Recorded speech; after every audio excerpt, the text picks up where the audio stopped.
Hey guys, welcome back, or welcome if you're new here. In this video, I'll be setting up May in my bullet journal. I'll also go through April pages and my collections to wrap things up for the current month. So if you're interested in seeing that or hearing about some of my planner thoughts, keep on watching.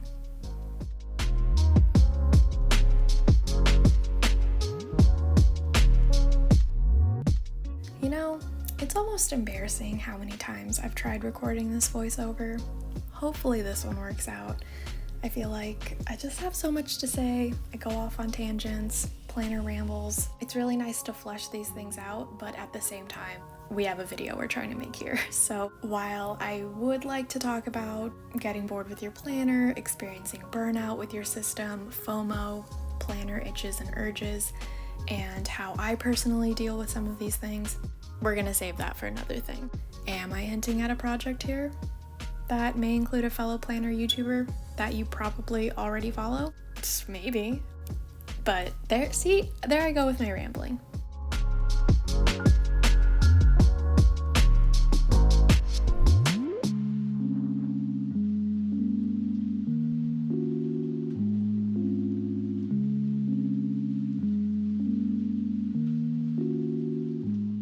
From my short flip through of April, you can see that I really didn't use my bullet journal this month. I tend to start out the month really optimistic in my planners and journals and say, you know what, yes, we are going to use these things every single day this month. And that's not a bad thing to try and be this ambitious with something that you're passionate about. However, because this was another wave of feeling unsatisfied and feeling like I'm in a planner rut, I feel like it was a good month to address the thing at hand. I wasn't inspired or motivated to pick up my planners anymore. Maybe it was the Q2 slump, and things have been great overall with my books, but I'm getting a little bored. Or maybe I'm feeling a touch of FOMO because so many people are switching up their systems, and I wanted to be a part of it, but I also didn't want to buy any more planners. I don't even think that falling into a funk has to be defined. Sometimes it just is. So for the month of April, I ditched my Leuchtturm for a few weeks and did a little reset for myself. I did this in a Moleskine Expanded. I stripped my planning and journaling down to just pen and paper, and it was really good for me to go off the grid this way. Do a little soul searching by myself, and honestly, it was really refreshing to be able to just take a breath for myself, with myself.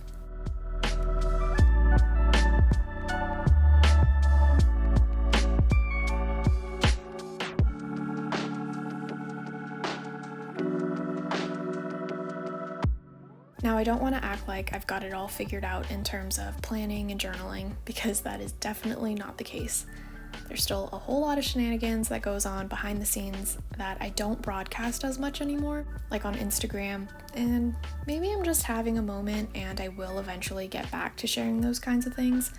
But for right now, I am very much a bound book person. I'm very content in my books. It's just sometimes I do get a little bored. A lot of people say that bound books are so restrictive and can't get on board with them because of the permanence they feel in them. Well, I kind of feel like the exact opposite about that, and I think that it's because my perspective has shifted so much. I used to care so much about the end product, being left with this beautiful, flawless book of memories that was so effortless to put together. No mistakes or errors. But now that I realize that that's way harder to achieve for someone like me, it takes so much effort, but also I realize that it's way more beneficial for me, my mental health, to embrace the journey throughout the book. Take it page by page, section by section. Don't worry about the end. Just worry about what you're working on right now. I think this might have a lot to do with entering my late 20s, wanting to appreciate the now versus worrying so much about the end. Who knows?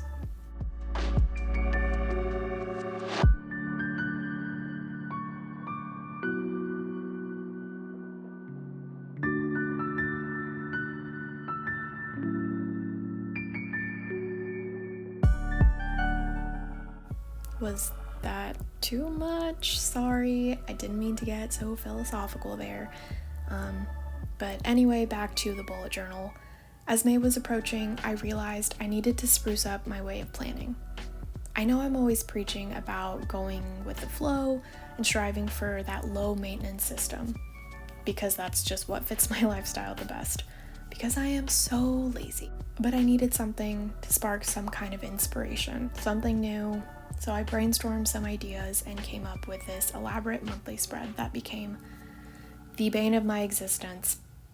It took like 30 minutes for me to complete, but it's fine, it's over now. I quickly drew up my first set of daily logs for the month after that, and then I ended up taking a few hours to collect myself, run some errands, eat lunch, take a shower, and then regroup to finish out the rest of the setup.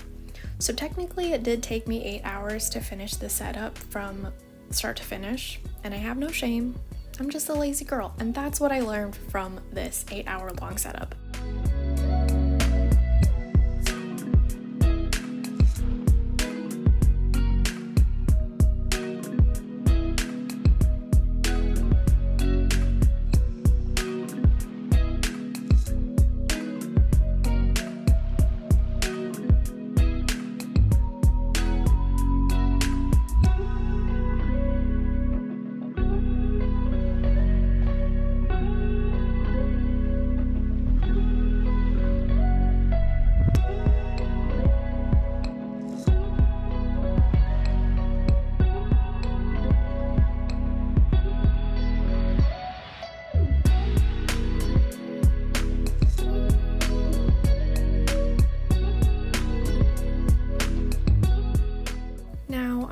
To talk about some of the changes that we've made for May and finally talk about some of the actual setup.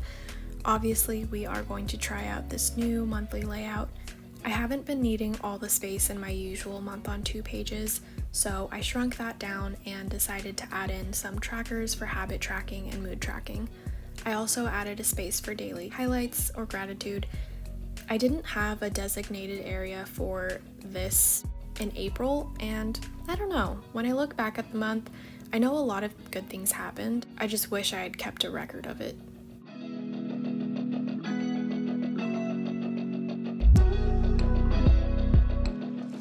For the daily logs, I'm adding the weekly again. I decided to lighten up on my brown mild liner, and I started using a gray highlighter to go along with it, which I don't even think you'll see in this yet. You'll see it once I start to complete the daily logs.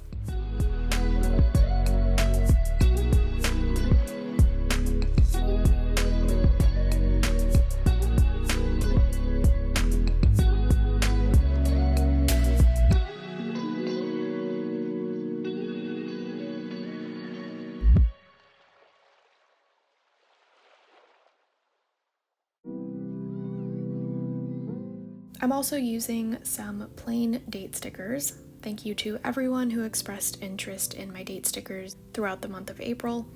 These are finally in my shop, and I will link them down in the description box.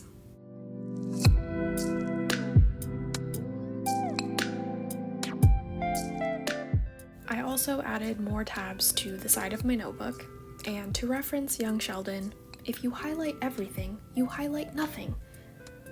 But obviously, in this case, we're talking about tabs. Am I tabbing nothing whilst having this many tabs along my notebook? Maybe, but it was just something that I wanted to try out, and I'll have a little blurb on the screen to share how I use them as I flip through my journal. That's it for the voiceover. Thank you so much for watching and listening. If you enjoyed this video, consider giving it a thumbs up and subscribing. I'd really appreciate it. Okay, I'll talk to you guys in the next one. Bye!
you.